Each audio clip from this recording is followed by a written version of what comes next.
Halo, jumpa lagi dengan channel Adiatma, channel yang khusus membahas tentang perpajakan, akuntansi, dan bisnis untuk pemula. Gimana kabarnya teman-teman semua? Semoga semua dalam kondisi sehat-sehat semua ya.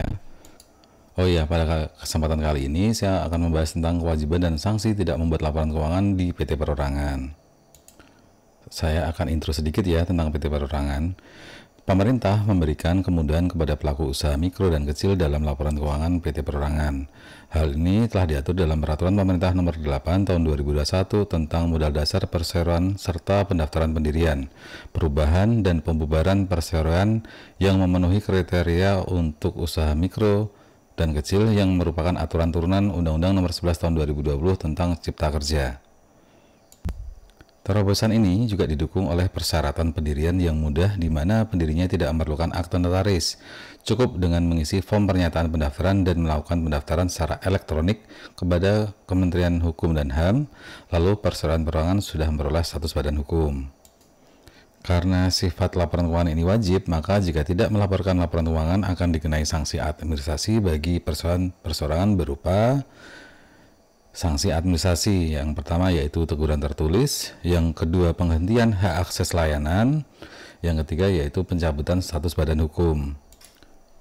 Apa sih tujuan daripada laporan keuangan? Tujuan daripada laporan keuangan PT Perorangan adalah untuk memberikan informasi yang menyangkut posisi keuangan, itu biasanya disebut sebagai neraca ya, kemudian kinerja itu biasanya namanya laporan laba rugi, serta perubahan posisi keuangan suatu perusahaan. Nah, ini yang disebut dengan biasanya laporan perubahan modal ya, yang bermanfaat bagi sebagian besar pemakai dalam pengambilan keputusan ekonomi. Selain itu, laporan keuangan juga bertujuan untuk menunjukkan pertanggungjawaban manajemen atas penggunaan sumber dana yang dipercayakan kepada mereka. Laporan keuangan merupakan hasil dari proses akuntansi, juga dapat digunakan sebagai alat untuk komunikasi antara data keuangan atau aktivitas suatu perusahaan dengan pihak-pihak yang berkepentingan dengan data atau aktivitas perusahaan tersebut, misalnya perbankan, kemudian dirjen pajak, atau calon relasi investor di kemudian hari. Laporan keuangan ini berbentuk format isian penyampaian laporan keuangan secara elektronik yang dilaporkan kepada Menteri paling lambat 6 bulan setelah akhir periode akuntansi berjalan. Yang dimaksud dengan periode akuntansi berjalan adalah periode akuntansi yang dihitung sejak tanggal sertifikat atau akte diterbitkan. Jadi begitu akte sudah berhasil dibuat, otomatis NPWP juga ikut terbuat. Ya, otomatis ini. Jadi teman-teman tidak perlu mengajukan NPWP secara terpisah. Jadi begitu bikin akte PT Perorangan ini atau sertifikat ini, otomatis teman-teman akan mendapatkan NPWP. Cuman secara EVIN teman-teman harus mengajukan sendiri ya EVIN-nya ya. Lalu format isian penyampaian laporan keuangan sebagaimana dimaksud itu seperti apa?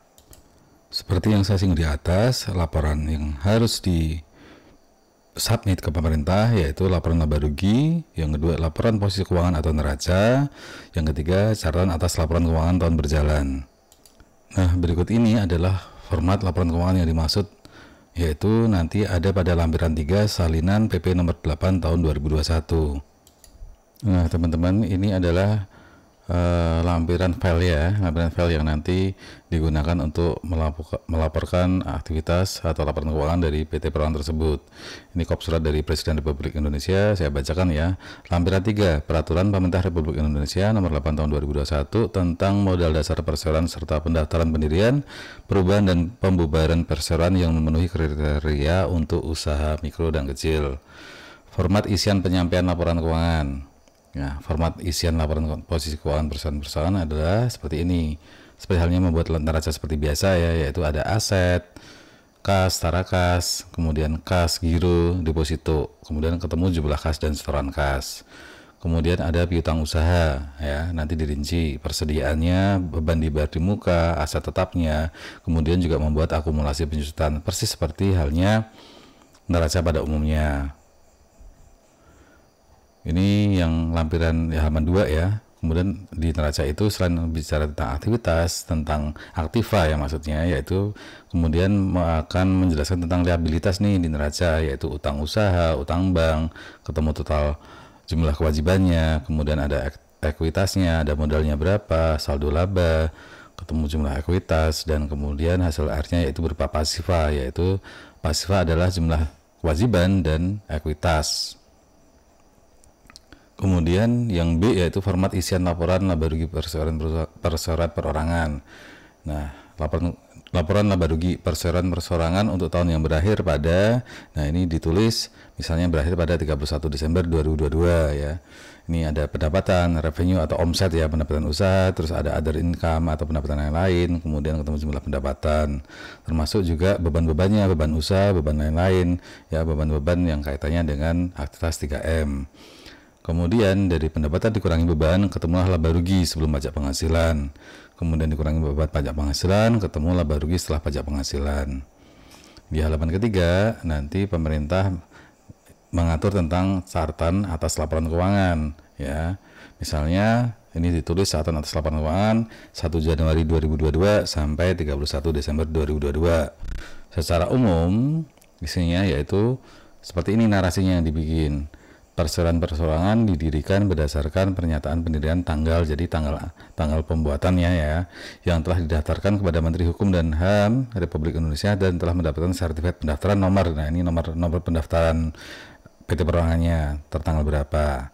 Perseroan perorangan ini berkedudukan di mana ya? Misalnya di Kota Sleman, Kota Bandung ya, kota atau kabupaten lah, terserah teman-teman.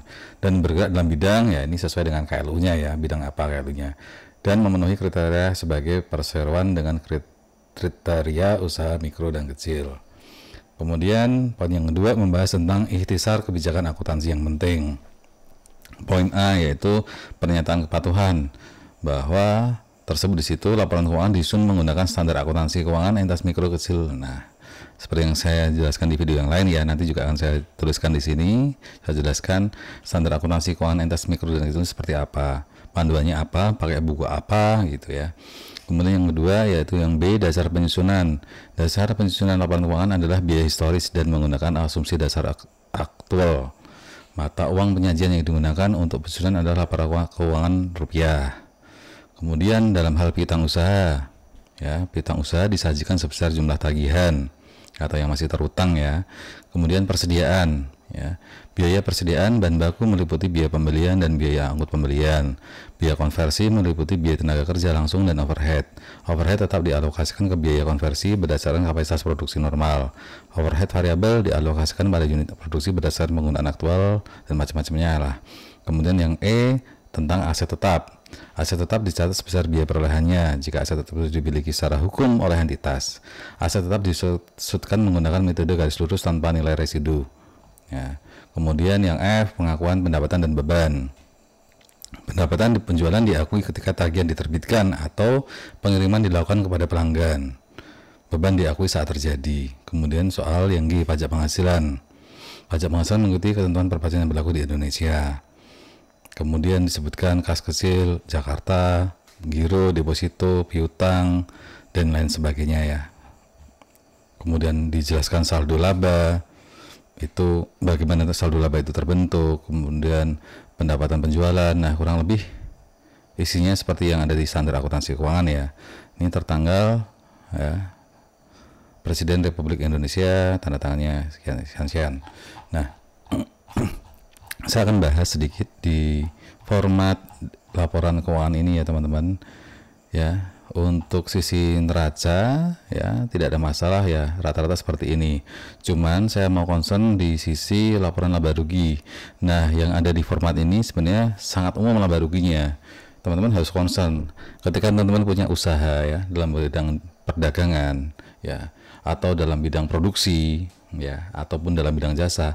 Formatnya ini tentu lain, tidak seperti ini teman-teman ya.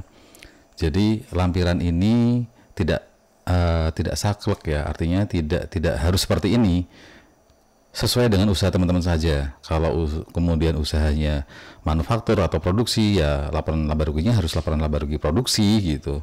Kalau jasa ya tentu misalnya tidak ada HPP ya karena jasa ya. Kalau kemudian dagang itu kan juga ada HPP-nya juga. Nah, nanti di episode yang lain, video yang lain nanti akan saya jelaskan format-formatnya, baik itu untuk perusahaan dagang, jasa maupun produksi atau manufaktur ya. Nah, yang tertampil ini adalah cover buku dari standar akuntansi keuangan ya. Ini kalau teman-teman beli di Tokopedia atau Shopee atau marketplace yang lain, ini sekitar 110 ribuan ya, cukup murah. Dan bila teman-teman bisa belajar ini akan jauh lebih bagus ya, karena tentu kita tidak hanya bisa bisnis tapi juga kita ngerti bagaimana cara membuat laporan keuangan maupun cara membacanya. Nah, nanti ada di pembahasan di buku-buku ini ya. Ini penerbitnya dari Ikatan Akuntan Indonesia. Nanti auditor yang hendak mengaudit teman-teman juga akan menggunakan panduan ini sehingga laporannya nanti dapat diperbandingkan. Nah, terakhir dari saya, jika teman-teman masih bingung atas PT Perorangan, mau melakukan tax planning untuk penghematan pajaknya, kemudian bagaimana cara menyusun laporan keuangan PT Perorangan sesuai dengan standar akuntansi keuangan tadi, atau teman-teman mau bikin CV PT umum, ya silahkan hubungi di Adiatma 0821 3854 5599, atau teman-teman bisa mengakses IG-nya di _Adiatma_. Di video yang lain nanti akan saya buatkan yaitu tutorial cara mendaftar membuat PT Perorangan.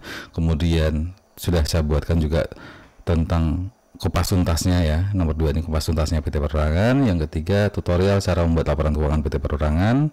Kemudian aspek perpajakan dan cara menghitung pajak PT Perorangan, dan juga laba bersih PT Perorangan ini akan prefer atau dividen. Nah, jika teman-teman masih membutuhkan informasi lainnya, silakan kontak Adiatma tersebut, sudah ada nomornya. Nah, demikian penjelasan secara ringkas dan singkat tentang format laporan keuangan PT Perorangan. Apa kesimpulannya? Kesimpulannya adalah bahwa format tadi itu bukan konsep baku ya, ada format baku. Nah, kita harus ingat bahwa industri di Indonesia itu banyak sekali, dari jasa, manufaktur maupun dagang. Masing-masing itu cara membuatnya berbeda-beda. Bukan hal yang sulit sebenarnya, cuman teman-teman memang harus concern dan harus belajar untuk membuatnya. Sekali lagi, kalau masih memiliki kebingungan soal perpajakan dan akuntansi untuk PT Perorangan, silahkan kontak Adiatma. Sekian video kali ini, jika ada kesalahan-kesalahan tolong dimaafkan, dan jika masih bingung silahkan isi kolom komentar, dan jika teman-teman ingin mengikuti video yang lain silahkan, ketika berkenan silahkan subscribe YouTube channel Adiatma ini. Sekian teman-teman, salam